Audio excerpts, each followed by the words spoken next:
तो हम लोग अपने पाइथन पांडास में आज का जो चैप्टर पढ़ने जा रहे हैं वो है मर्ज चैप्टर। ठीक है, पाइथन पांडास में मर्ज, और ये डेटा एनालिसिस के लिए सबसे इम्पोर्टेंट चैप्टर्स में से एक है। हम लोगों ने एसक्यूएल में ज्वाइन पढ़ा था। एसक्यूएल पे आपने ज्वाइन पढ़े थे, और ज्वाइन में आपने सीखे थे inner join, left join, outer join, ये सारी चीज़ें आपने सीखी थी।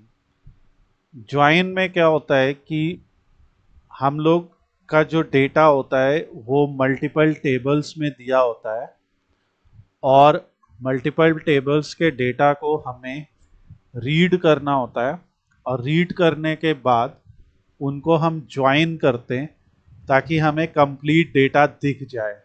ठीक है, तो ये जो जैसे एसक्यूएल में ज्वाइन होता है वैसे ही पाइथन पांडास में मर्ज चैप्टर होता है। तो ये आपको याद रखना है।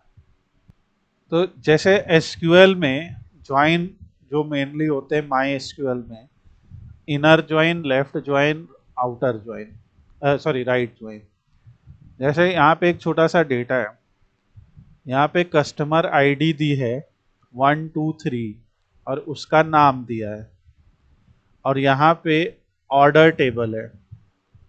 ऑर्डर टेबल में कस्टमर का नाम नहीं दिया है पर कस्टमर की आईडी दी है। तो अगर हम इस पर्टिकुलर डेटा को यहाँ से पिक कर लेते हैं और एक अपने पेंट स्क्रीन पे ले जाते हैं, तो यहाँ पे आप देखेंगे कि जो पहली टेबल है, पहली टेबल में हमारा जो कस्टमर आईडी है वो कॉमन है। ठीक है, तो यहाँ पे ये जो कस्टमर आईडी है वो सेम है एज ये कस्टमर आईडी। ठीक है, ये जो कस्टमर आईडी है और ये जो कस्टमर आईडी है ये सेम है। तो अगर हमें एक ऐसा रिकॉर्ड चाहिए जिसमें हमें ऑर्डर आईडी चाहिए, ठीक है, हमें एंड रिजल्ट क्या चाहिए, ऑर्डर आईडी चाहिए, और हमें कस्टमर नाम चाहिए। वे हम कस्टमर आईडी से क्या पहचान पाएंगे कि किसने ऑर्डर किया? तो हमें यहाँ पे कस्टमर का नाम चाहिए, और फिर हमें ऑर्डर अमाउंट चाहिए कि उस कस्टमर ने जो ऑर्डर किया उस पर्टिकुलर ऑर्डर का अमाउंट कितना था। तो हमारे पास दो टेबल है। ये टेबल है सी, मान लीजिए इसको सी टेबल बोलते हैं, कस्टमर टेबल, और ये टेबल है ओ, इस टेबल को बोलते हैं ऑर्डर टेबल। तो हमारे पास कस्टमर टेबल है और ऑर्डर टेबल है। ठीक है, इन दोनों टेबल में हमें ये डेटा नहीं है। पहले बताओ, क्या इन दोनों टेबल में ये डेटा है जो हमें चाहिए? बताओ शहादत। Yes sir. राइट, इस टेबल में आईडी और नाम है, इस टेबल में आईडी और अमाउंट है, पर हमें क्या चाहिए? नाम और अमाउंट चाहिए ना। Are you getting this point? हमें आउटपुट में नाम और अमाउंट चाहिए, तो ये तो नहीं है ना दोनों में। तो हमें इन दोनों को क्या करना पड़ेगा? ज्वाइन करना पड़ेगा। ठीक है, एसक्यूएल की भाषा में ज्वाइन करना पड़ेगा और पांडास की भाषा में मर्ज। हमने वही तो किया, इधर से एक डेटा उठा लिया और इधर से एक डेटा उठा लिया और इधर से एक डेटा उठा लिया। तो हमने कुछ ऐसा लिखा, हमने कहा सेलेक्ट, ठीक है, ऑर्डर्स डॉट ऑर्डर आईडी। तो हमने क्या कहा कि ऑर्डर टेबल से ऑर्डर आईडी उठा लेते हैं। ठीक है, फिर हमने कहा कस्टमर्स टेबल से कस्टमर का नाम उठा लेते हैं। ठीक है, और फिर हमने कहा ऑर्डर्स टेबल से ऑर्डर अमाउंट उठा लेते हैं। ये तीन चीज उठा लेते हैं। तो हमने ये तीनों चीजें उठा ली और वही डेटा आ गया। तो पर ये तीनों डेटा उठाने के लिए हमें ज्वाइन की क्वेरी लिखनी पड़ती है। तो हम लिखते हैं फ्रॉम कस्टमर्स ज्वाइन ऑर्डर्स, ऐसा लिखना पड़ता है, फ्रॉम कस्टमर्स ज्वाइन ऑर्डर्स, और फिर हम ऑन लिखते हैं कि customers dot customer ID equal to orders dot customer ID. ये इन दोनों में सेम क्या है। तो यहाँ पे क्या होता है कि एसक्यूएल के लिए, अभी हम एसक्यूएल नहीं पढ़ रहे, पर ये एसक्यूएल का एक सिंपल कमांड होता है, सेलेक्ट फ्रॉम ज्वाइन ऑन, इस तरीके से हम लोग वो कमांड लिखते हैं और उसको पढ़ते हैं। तो जब जिन्होंने एसक्यूएल चैप्टर पढ़ा है उन्हें ये चीज़ समझ में आ रही होगी। आप लोग आ रही ना समझ में ये वाला क्वेरी सिंपल? हाँ, आ रही ना? और जिन्होंने एसक्यूएल नहीं पढ़ा है उनको हम बाद में पढ़ाएंगे। तो वो होता है एसक्यूएल में, मगर पाइथन में हम लोग इसको दूसरी तरीके से करते हैं। सबसे पहले मर्ज करने से पहले हम लोग को डेटा सेट चाहिए। तो हम लोग एक डेटा सेट यहाँ पे ले रहे हैं। इस डेटा सेट का नाम है Northwind data set, Northwind trader data set. एक ट्रेडिंग कंपनी है जो प्रोडक्ट को सेल करती है। कौन कौन से प्रोडक्ट को सेल करती है वो यहाँ लिखा है। प्रोडक्ट, हर प्रोडक्ट की आईडी है 1234, उसका नाम है। अब हर प्रोडक्ट को, जैसे आप देखते हैं कि आप जैसे किसी सुपर स्टोर में जाते हैं तो वहाँ पे प्रोडक्ट का एक सप्लायर होता है। तो यहाँ पे उस सप्लायर की आईडी लिखी है, नाम नहीं लिखा है। और उस सप्लायर का नाम जानना है, जैसे सप्लायर आईडी 1 है, इसका नाम जानना है, तो वो है एक्सोटिक लिक्विड्स। ठीक है, यहाँ पे उसी तरीके से कैटेगरी है कि ये प्रोडक्ट चाय किस कैटेगरी को बिलोंग करता है। तो यहाँ पे वो कैटेगरी का नाम लिखा है कि वो बेवरेजेस है। प्रोडक्ट कैटेगरी आईडी 1 बेवरेजेस है, यानी सॉफ्ट ड्रिंक, कॉफ़ी, टी। तो इससे हमें ये पता लगता है कि ये चाय एक्सोटिक लिक्विड नाम का एक सप्लायर सप्लाई करता है, जो कि बेवरेजेस कैटेगरी का एक प्रोडक्ट है। और आप लोग से क्वेश्चन है, सिर्फ इस अकेली टेबल को देख के क्या आप बता सकते कि इस सप्लायर का नाम क्या है और इस कैटेगरी का नाम क्या है? अभी तो सप्लाई या कैटेगरी चल रही है। तो मैं सर, आप सवाल क्या है सर? मेरा सवाल ये है कि क्या इस अकेली टेबल को देख के तुम बता सकते हो कि सप्लायर का नाम क्या है और कैटेगरी का नाम क्या है? मैं तुमसे पूछूं, ये चाय टेबल को, सॉरी, चाय प्रोडक्ट को कौन सा सप्लायर सप्लाई करता है और ये चाय प्रोडक्ट किस कैटेगरी का है, ये बता सकते हो? जी सर, ये नहीं बता सकते। नहीं बता सकते। पर अगर मैं तुम्हें कहूं कि मेरे पास एक और टेबल है, इसमें कैटेगरी आईडी 1 बेवरेजेस है, जी तो सर। आप बता सकते हो? आप चाय तो की उसी में कैटेगरी यही है ना, दोनों को अगल बगल देखेंगे और जी सर। देख के बता देंगे। Are you getting my point? जी जी जी है जी, ना? यही सर कहना चाहते हैं। सर वहाँ पे दिख नहीं रहा था ना कैटेगरी, कौन सी कैटेगरी दे, इसको चॉइस करो। हाँ, तो क्या होता है कि जो डेटाबेस बनते हैं वो इसी तरीके से बनते हैं। डेटाबेस के अंदर हम एक ही टेबल में सारी जानकारी नहीं लिख सकते, या वो लिखना एफिशिएंट नहीं होता है। तो हम लोग क्या करते हैं कि सप्लायर की एक अलग टेबल बना दी हमने। ये सप्लायर की टेबल है, अभी हम इसको सही से भी देखेंगे, जहाँ पे सप्लायर की पूरी जानकारी लिखी है। कैटेगरीज की एक अलग टेबल बना दी, ठीक है, और ये कर दिया। तो जब डेटा गिटहब पे दिया हो, ऐसे आप डेटा को गिटहब पे अपलोड कर सकते हैं। तो ये स्लाइड स्कोप नाम से गिटहब अकाउंट है। यहाँ पे आप देखोगे 34 रिपोजिटरीज हैं।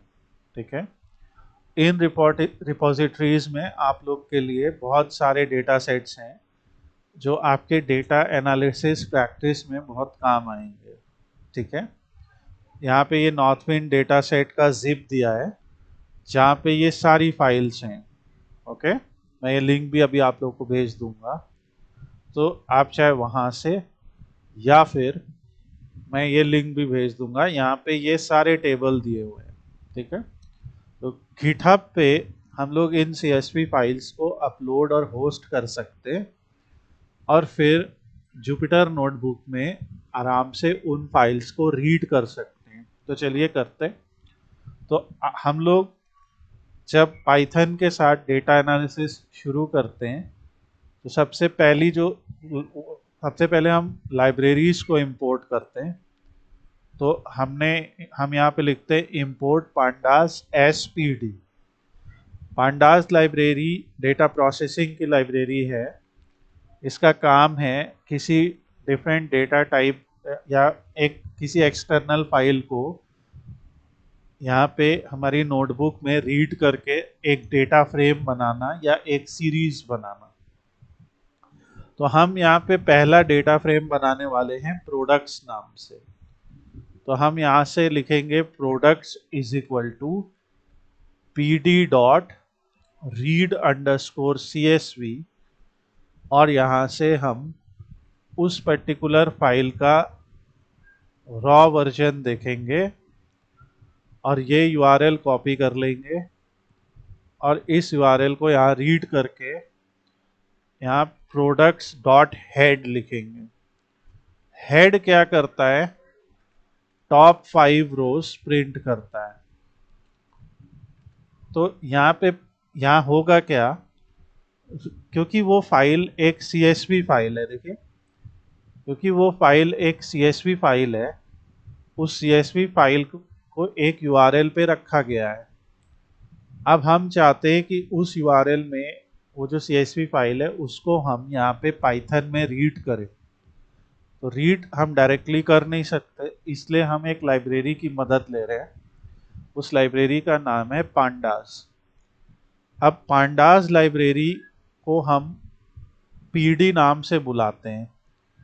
जैसे हो सकता है कि आप जैसे कुलदीप के घर का नाम हो सकता है KK, मैं ऐसे ही बोल रहा हूँ, तो हम ऐसे बोलेंगे इंपोर्ट कुलदीप एस KK या कॉल कुलदीप एस KK।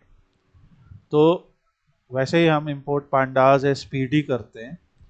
और अब पांडास में एक मेथड होता है जिसका नाम होता है रीड अंडरस्कोर CSV।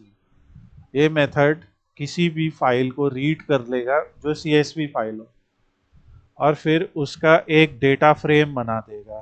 ठीक है, this will create data frame. ये डेटा फ्रेम क्या होता है, थोड़ा रिवीजन भी है आप लोग के लिए। डेटा फ्रेम एक 2D ऑब्जेक्ट होता है। ठीक है, एक 2D ऑब्जेक्ट है जिसके अंदर रोज, कॉलम्स एंड इंडेक्स होता है। तो अब हमने रीड करके जैसे रन किया, तो देखिए क्या हुआ। जो प्रोडक्ट डेटा फ्रेम हम या प्रोडक्ट टेबल हमें यहाँ दिख रहा था गिटहब में, अब वो यही हमें अपने पांडास में दिखने लग गया।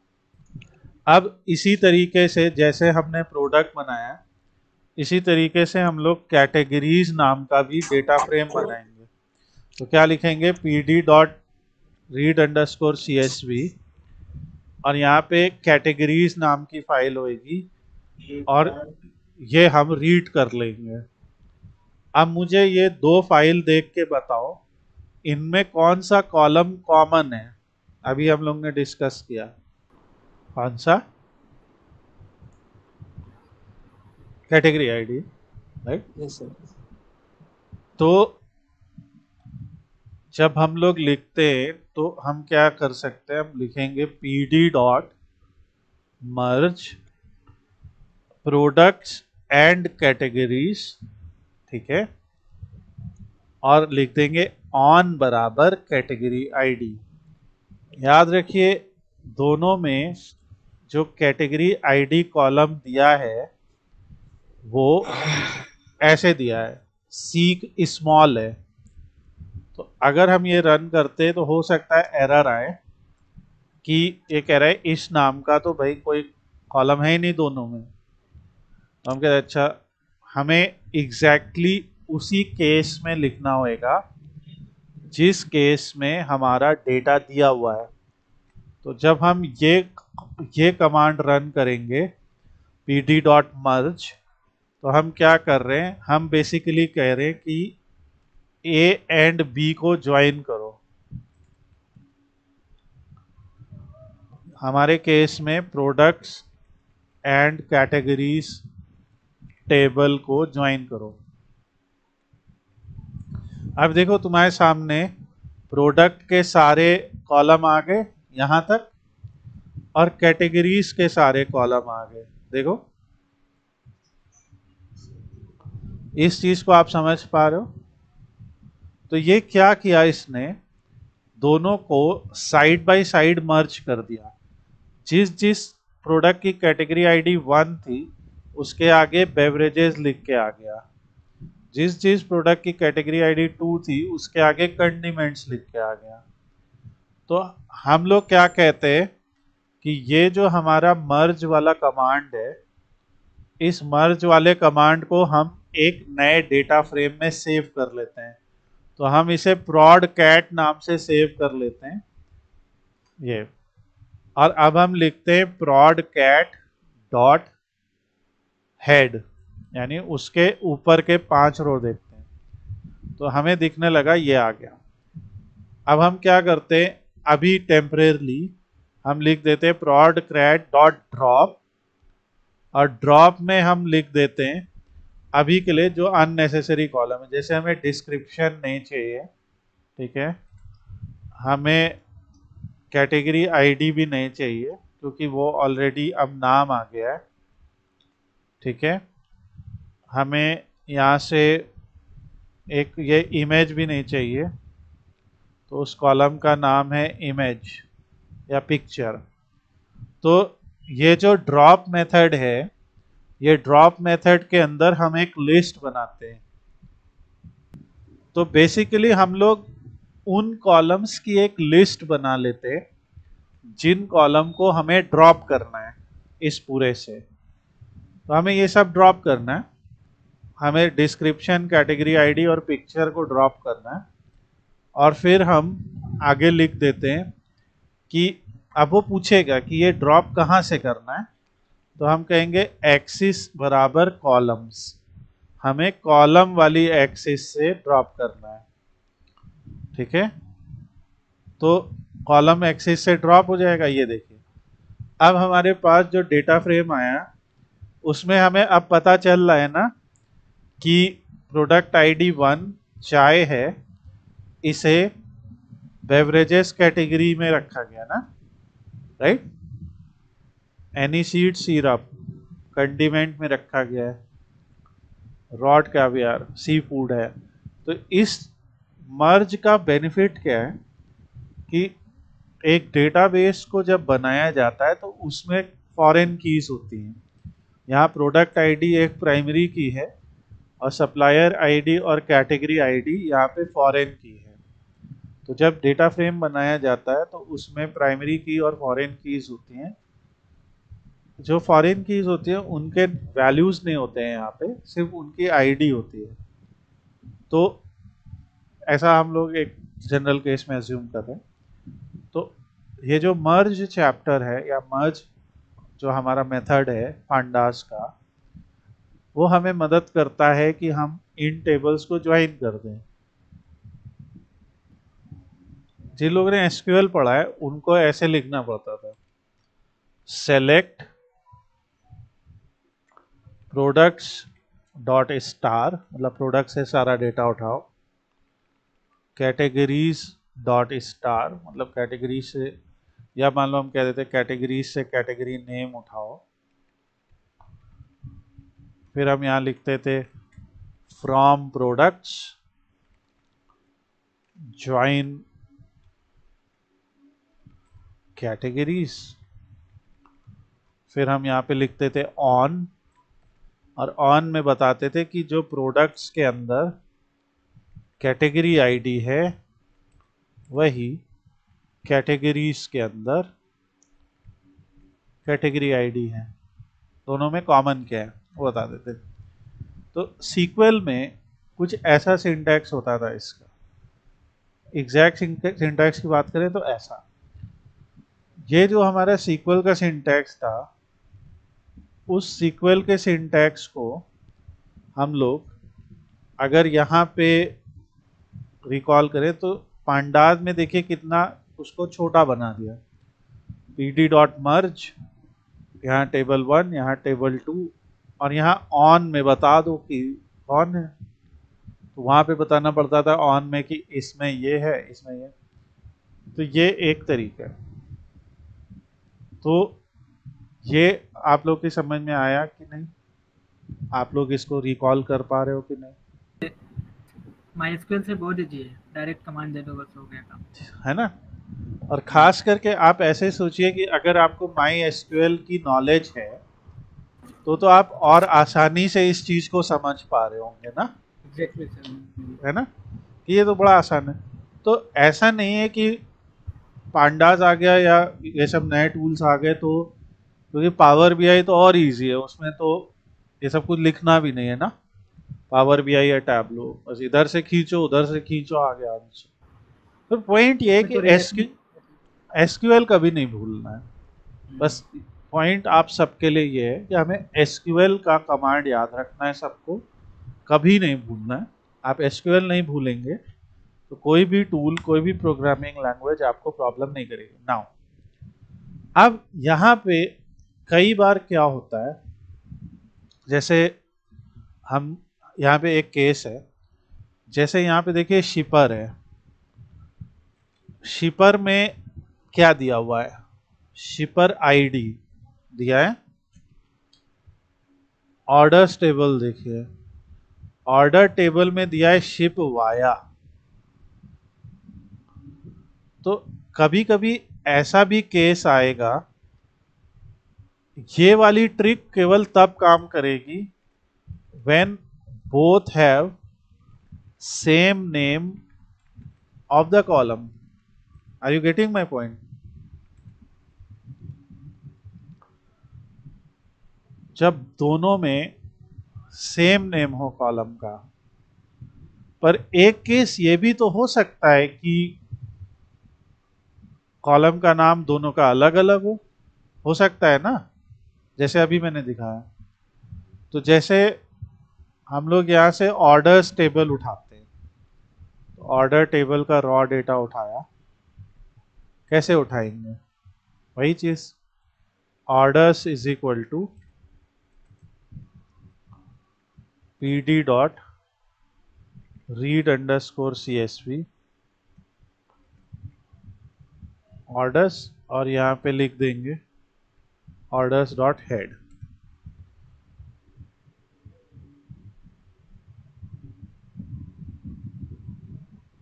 मैंने ऑर्डर्स का गलत डेटा उठा लिया, एक्चुअली हमें ये वाला उठाना पड़ेगा,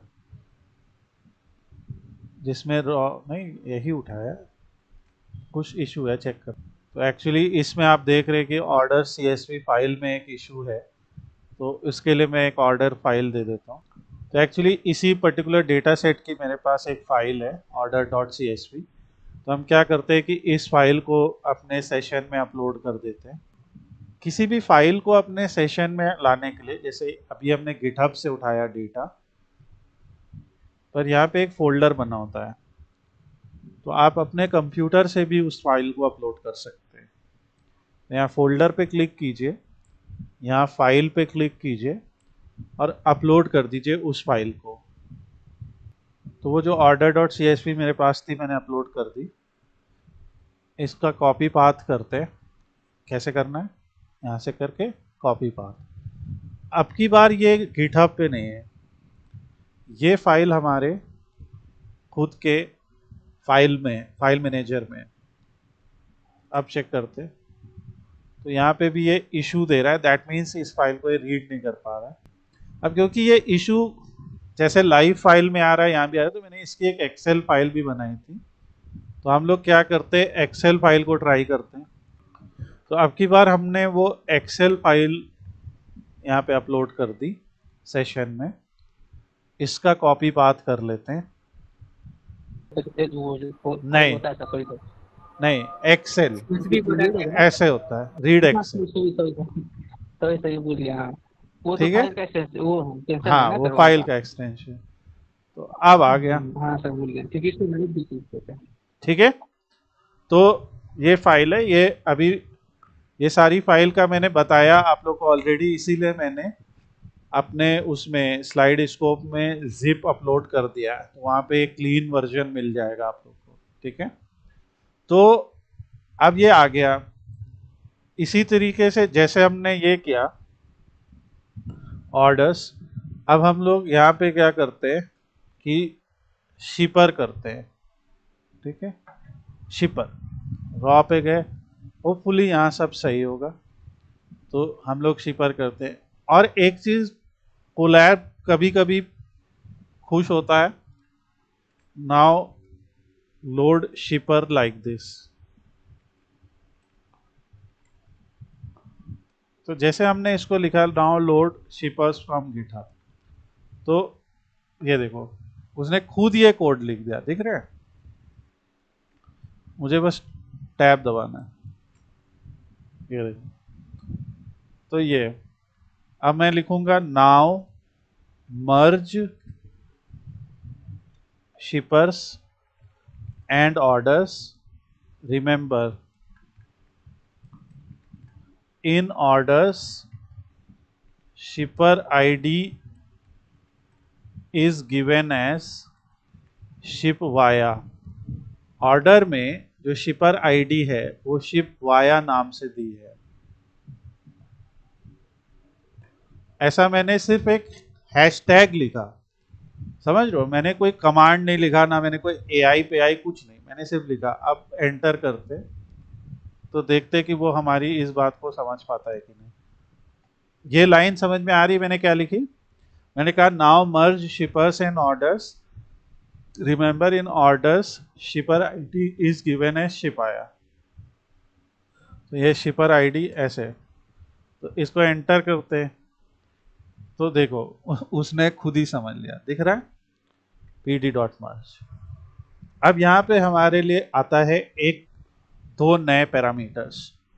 पहले तो इसको मर्ज करते, ये देखिए मर्ज हो गया, आंसर भी आ गया। ठीक है, यहाँ पे जो विनेट नाम के कस्टमर है, इसका जो शिपर का नाम है वो है फेडरल शिपिंग। ठीक है, तो ये आया। अब मर्ज ए कॉमा बी तो आप लोग को समझ में आ ही गया था कि pd डॉट मर्ज ए कॉमा बी से हम लोग किन्हीं दो डेटा फ्रेम्स को मर्ज कर सकते हैं। पर पिछले केस में क्या था, पिछले केस में दोनों ही में जो कैटेगरी आईडी कॉलम था वो कॉमन था और उसका नाम भी कॉमन था, तो हमने सिर्फ ऑन पैरामीटर का इस्तेमाल किया और ऑन पैरामीटर में उस कॉमन नाम को लिख दिया। मगर जो ये हमने ऑर्डर एक्सेल निकाली और ये जो हमने शिपर एक्सेल निकाली या शिपर सीएसवी, इन दोनों में हमने देखा कि यहाँ पे उसका नाम शिपर आईडी है और यहाँ पे उसका नाम शिप वाया है। ये देखिए, अगर आपको ये और डिटेल में समझना है तो सर्च कीजिए नॉर्थविंड ईआर डायग्राम कलर स्टैक, तो मेरा ईआर डायग्राम आ जाएगा। ये देखिए, इस ईआर डायग्राम में आपको पता चल जाएगा कि शिपर टेबल में जो शिपर आईडी है वो शिप वाया नाम से ऑर्डर टेबल में है। ये ईआर डायग्राम, ये जो नॉर्थविंड टेबल आपके सामने ओपन है, नॉर्थविंड डेटा जो आपके सामने ओपन है, तो उसमें कौन सी टेबल किस दूसरी टेबल के साथ लिंक्ड है वो बता रहा है। तो ये मैंने प्रिपेयर किया है कि आप लोग को इजी रहे याद रखने में। इसमें जो एम्प्लॉय टेबल है उसमें सेल्फ ज्वाइन भी है, बाद में समझेंगे। तो ऑर्डर टेबल ऑर्डर डिटेल से जुड़ी है via order ID, order table customer से जुड़ी है।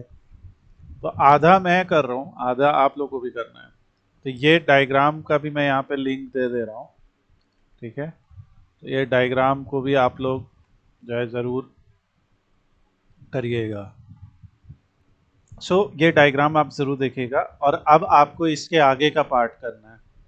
आप लोग को क्या करना है, जितने भी टेबल्स हमें इस डायग्राम में दिख रहे हैं उस सभी टेबल्स को एक एक करके यहाँ पे इंपोर्ट करना है।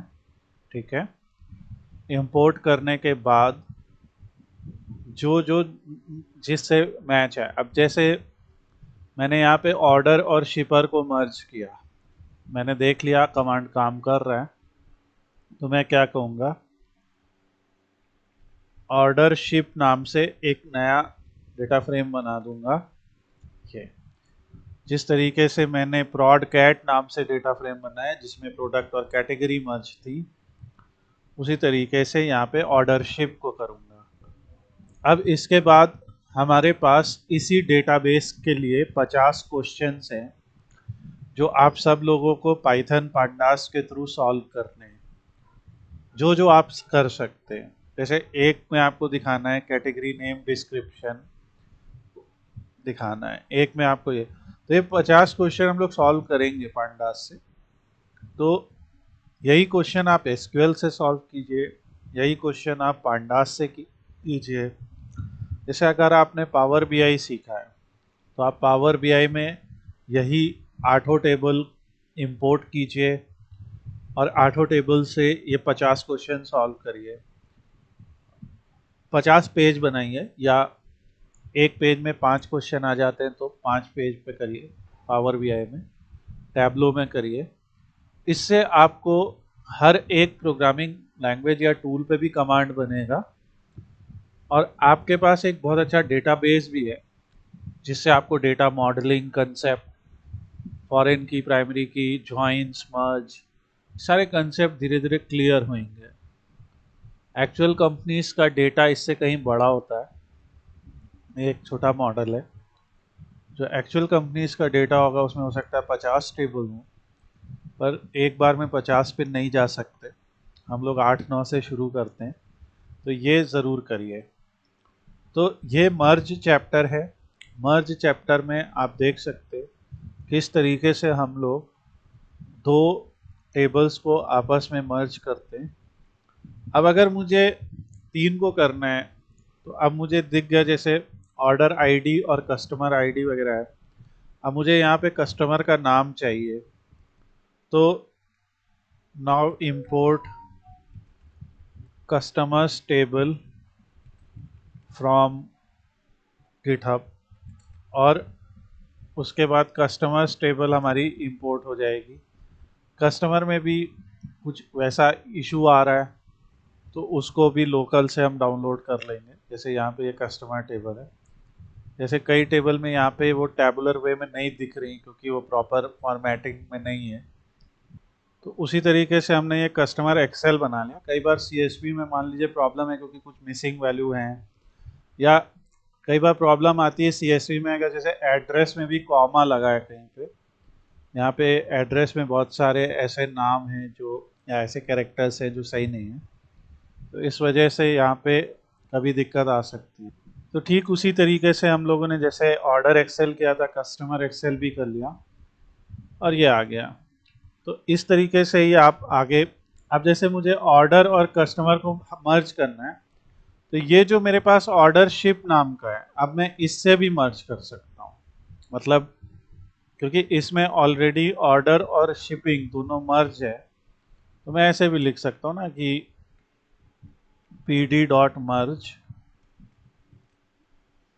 ऑर्डर शिप कॉमा कस्टमर, मतलब ऑर्डर शिपिंग जो मैंने ए कॉमा बी को मर्ज किया था अब उसे सी के साथ मर्ज करने जा रहा हूँ, और ऑन कस्टमर आईडी कर दिया, तो मेरे पास एक और बड़ा आ गया।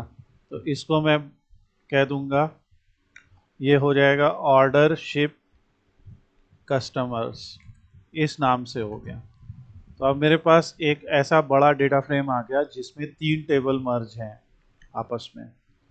तो ऐसे ही करते जाते हैं हम, और ऐसे करते करते एक फाइनल हमारा बन जाएगा टेबल, और फिर उस टेबल को हम कर लेंगे। अब जैसे यहाँ पे कस्टमर आईडी है, आगे आपको कस्टमर का नाम भी दिख रहा होगा, मतलब कस्टमर की सारी डिटेल यहाँ पे आ गई होंगी। ये देखिए, उसका कॉन्टैक्ट टाइटल, कॉन्टैक्ट नेम, उसका सिटी, कंट्री सब आ गया कस्टमर का। तो इसमें से जो जो हमें उठाना है वो हम उठा सकते हैं। मान लो मुझे सिर्फ 2 ही 3 चीज़ें उठानी है। मुझे उठाना है कि इसमें से मुझे पिक करना है, तो मैं 2 स्क्वायर ब्रैकेट लगाऊंगा। तो 2 स्क्वायर ब्रैकेट में से मैंने ऑर्डर आईडी पहले उठा लिया, फिर मैं दूसरा मुझे चाहिए ऑर्डर डेट, उस कस्टमर ने किस दिन ऑर्डर किया। फिर मुझे चाहिए कॉन्टैक्ट नेम, तो जिस तरह से भी उसका कॉन्टैक्ट नेम दिया होगा। और अगर हमें कभी भी प्रॉब्लम है कि हमें कॉलम के नाम नहीं याद हो रहे या नहीं दिख रहे हैं, तो हम लोग उस पर्टिकुलर टेबल का नाम लिख सकते हैं डॉट कॉलम्स। सो इससे हमें वो सारे कॉलम के नाम यहाँ पे दिख जाएंगे। तो आप देख रहे हैं कि कई बार दोनों टेबल में अगर कॉमन कॉलम होते हैं तो वो इस नाम से भी ले लेता है, कंपनी एक्स, कंपनी वाई। तो कंपनी नेम हो सकता है दोनों में मौजूद हो, तो वो एक को एक्स बोल देगा, दूसरे को Y.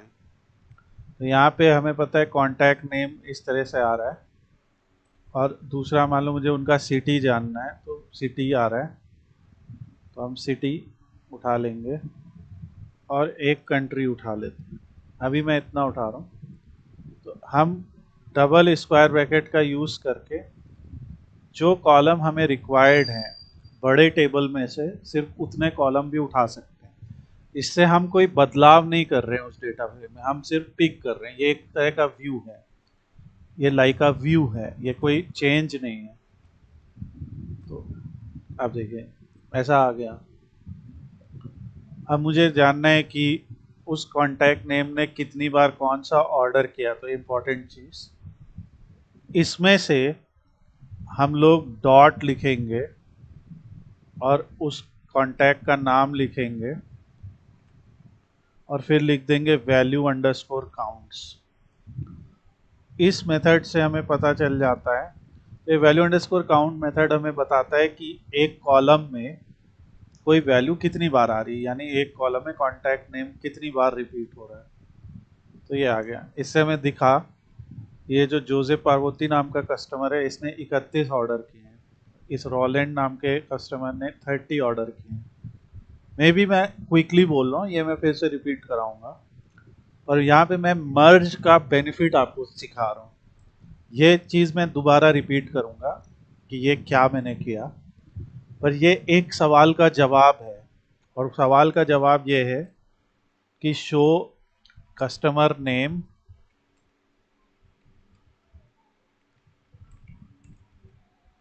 And number of orders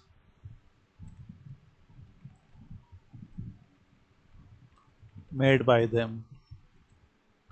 इसी तरह से एक सवाल आपसे पूछा जा सकता है कि हर एक कंट्री के कितने कितने ऑर्डर्स आए। तो यहाँ पे बस आपको कॉन्टैक्ट नेम की जगह कंट्री लिख देना है। ये देखिए कंट्री वाइज आ गए कि जर्मनी से टोटल काउंट ऑफ ऑर्डर्स 122 आए। ये जो पूरा हमारा वैल्यू आता है, इसको हम एज अ ग्राफ भी दिखा सकते हैं। तो हम लिख सकते हैं dot plot kind is equal to bar. तो ये एज अ बार चार्ट दिखा। अब ये बार चार्ट अजीब सा दिख रहा है, तो हम क्या कह सकते हैं, फिग साइज, यानी ये जो फिगर बनी है इसका साइज जो है वो 15,4 कर दो, यानी 15 उसकी विड्थ कर दो, लंबाई, और 4 उसकी हाइट। ये देखिए अब हमें दिखने लगा कि जर्मनी यूएसए से लगभग लगभग सेम नंबर आए हैं, 122 122। बाकी यूके है, फिर वेनेजुएला है, फिर ऑस्ट्रिया है। तो आप देख सकते हैं कि मर्ज का इस्तेमाल करके पाइथन में हम लोग ऐसे बहुत सारे सवालों का जवाब दे सकते हैं जो एक अकेले टेबल से नहीं दिया जा सकता था। कस्टमर का एक कंट्री दिया हुआ है, वो कस्टमर टेबल में दिया है, और ऑर्डर टेबल में दिया है कि ऑर्डर किस दिन हुआ, किस कस्टमर ने किया। तो यहाँ पे जैसे ऑर्डर में हमें दिया हुआ है एक कस्टमर की आईडी और कस्टमर टेबल में कस्टमर की कंट्री दी है। जब इन दोनों को आपस में हमने ज्वाइन कर दिया तब हम उस सवाल का जवाब दे पा रहे हैं कि किस कस्टमर किस कंट्री से कितने ऑर्डर आए। ऐसे ही आप सिटी, ऐसे ही आप customer wise, you can do a lot of thing. ये सारा हम लोग एक एक करके सीखेंगे। और उससे पहले और आज जितना भी हमने किया है वो सारा आप रिपीट कीजिए और इजी है। यहाँ पे हमने ऑर्डरशिप कस्टमर में से पहले अपने मन के कॉलम उठाए, फिर उसमें से हमने कंट्री उठाया। और हम ये भी कर सकते थे कि ऑर्डरशिप कस्टमर में से सिर्फ कंट्री को उठाए, इतना करने की ज़रूरत भी नहीं। ऑर्डरशिप कस्टमर में से कंट्री उठाई, उसमें वैल्यू काउंट्स मेथड लगाया, फिर उसमें प्लॉट मेथड लगाया, बार प्लॉट किया, फिगर किया। यहाँ पे अगर हम लिखते कलर्स तो ऐसा हम कलर का भी ऐसे लिख सकते हैं RGB, ऐसा कुछ ट्राई करते हैं, बहुत अच्छा एरर आ सकता है। अगर एक कलर ये RGB का पैटर्न आएगा, रेड ग्रीन ब्लू। तो R मतलब रेड, G B, ऐसे आप यहाँ पे Y भी लिख दीजिए, RGB Y। येलो अभी दिख नहीं रहा, येलो वो है, येलो है। तो ये है, इसमें और भी कलर हैं, वो सब हम लोग आके पढ़ेंगे। तो बेसिकली ऐसे आप ग्राफ्स बना सकते हैं। यहाँ पे हमें कुछ एरर भी दिख रहे हैं कि कुछ तो नाम दिख रहे हैं पर कुछ, ये देखिए, कुछ हमें नंबर दिख रहे हैं जो कि कंट्री नहीं है। दैट मीन्स कि डेटा में कुछ मिस्टेक है, ये कोई कंट्री नहीं है, ये कोई कंट्री नहीं है। और ऐसा इसलिए हो रहा है कि जो ऑर्डर्स का डेटा है वो जब रीड हो रहा है फ्रॉम CSV फाइल तो प्रॉपर रीड नहीं हो रहा है। दैट मीन्स कि before creating graphs, before analysing data, उसको डेटा क्लीनिंग की आवश्यकता है। तो वो भी सब हम लोग अपने अगले चैप्टर में सीखेंगे। तो ये है हमारा मर्ज चैप्टर का पार्ट 1, जहाँ पे हम लोगों ने ये सारी चीज़ें सीखी, बेसिक बेसिक। आप लोग इसको रिवाइज कीजिए और अगले चैप्टर में हम लोग डेटा क्लीनिंग पे और बात करेंगे। और हम लोग एक और बात भी करेंगे कि जब ये सीधी एक SQL फाइल है, मतलब ये जब सीधा एक SQL डेटाबेस है जो हमारा MySQL डेटाबेस है, तो फिर हम लोग इसको ये CSV के थ्रू कर ही क्यों रहे हैं? हम लोग क्या डायरेक्टली SQL से भी इसे लोड कर सकते हैं? और आंसर है यस, हम डायरेक्टली SQL से भी लोड कर सकते हैं इसे। तो SQL से लोड करने के लिए हम लोग लोकल एनाकोंडा नेविगेटर का इस्तेमाल करेंगे। ये हमारा एनाकोंडा नेविगेटर है। और हमारे पास एक और सर्वर है, हमारा एम्प्स सर्वर। कुलदीप, तुमने जैम पढ़ा था ना जब हम लोग कर रहे थे? ये सर जेम पढ़ा तो वैम भी एक आता है वो भी पढ़ा। हाँ, वैम्प आता है, वैसे ही एम्प है। जी जी सर। इसमें आप देख सकते हो अपाचे MySQL दोनों हैं। तो अब अगर मैं इसको रन करता हूँ तो ये मेरा PHP माई एडमिन रन हो जाता है। ये तो तुमने किया ही था, सभी ने, आप लोगों ने रन किया। जिनको नहीं पता है उनके लिए PHP माई एडमिन PHP सर्वर पे रन होने वाला MySQL का एक एडमिनिस्ट्रेशन सॉफ्टवेयर है जो हमारे ब्राउज़र पे रन होता है। यहाँ पे देखिए सर्वर MySQL है, यहाँ पे हमारा नॉर्थविंड डेटाबेस है। ये नॉर्थविंड डेटाबेस मेरे लोकल होस्ट में चल रहा है, राइट? लोकल होस्ट में चल रहा है।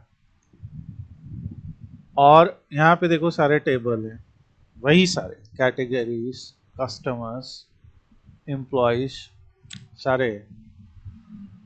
सो ये जो हमारा पूरा डेटा है उसको, क्योंकि ये लोकल है और जो हमारा ये कोलैब है ये तो लोकल नहीं है, ये तो सर्वर पे रन कर रहा है। तो या तो मेरे पास रिमोट माई एसक्यूएल हो, एक हमारे पास है freedb.tech। freedb.tech में एक हमारा डैशबोर्ड होता है। तो ये freedb.tech एक ऑनलाइन PHP माई एडमिन देता है। ये जो अभी हम लोगों ने PHP माई एडमिन देखा, ये वाला, ये लोकल में है। जो आप यहाँ पे देख रहे हैं ये सर्वर पे है। तो यहाँ पे ये आईडी पासवर्ड है।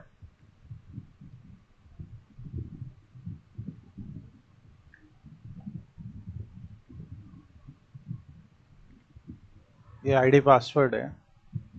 अगर सब सही रहेगा तो अब हम लोग एक रिमोट सर्वर में लॉगिन कर जाएंगे।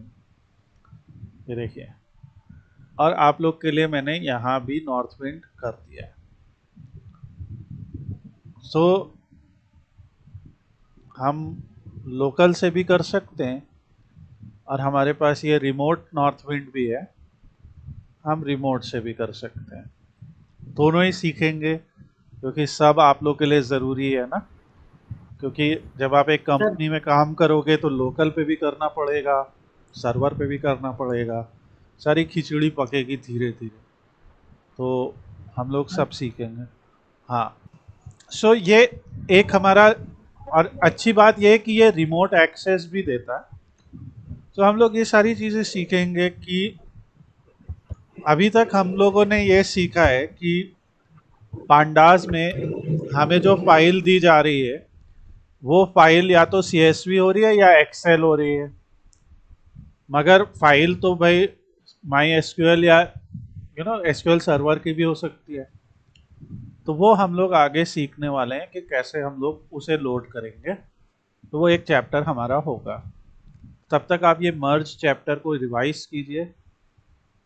और हम लोग के पास एक और डेटा सेट है जिस पे आपको मर्ज चैप्टर याद रखना है, मतलब रिवाइज करना है।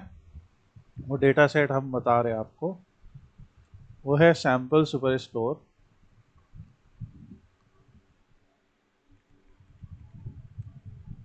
ये सैम्पल सुपरस्टोर एक्सेल फाइल है। ये यहाँ प्रीव्यू तो नहीं होगी। इस फाइल में भी 3 शीट हैं, तो वो तीनों शीट को आपको ज्वाइन करके दिखाना है। ये मैं आप लोग को सेंड कर रहा हूँ, तो आप लोग यहाँ से करिएगा। मैं इस सब की URL वहाँ पे लिख दूंगा आपके रेफरेंस के लिए।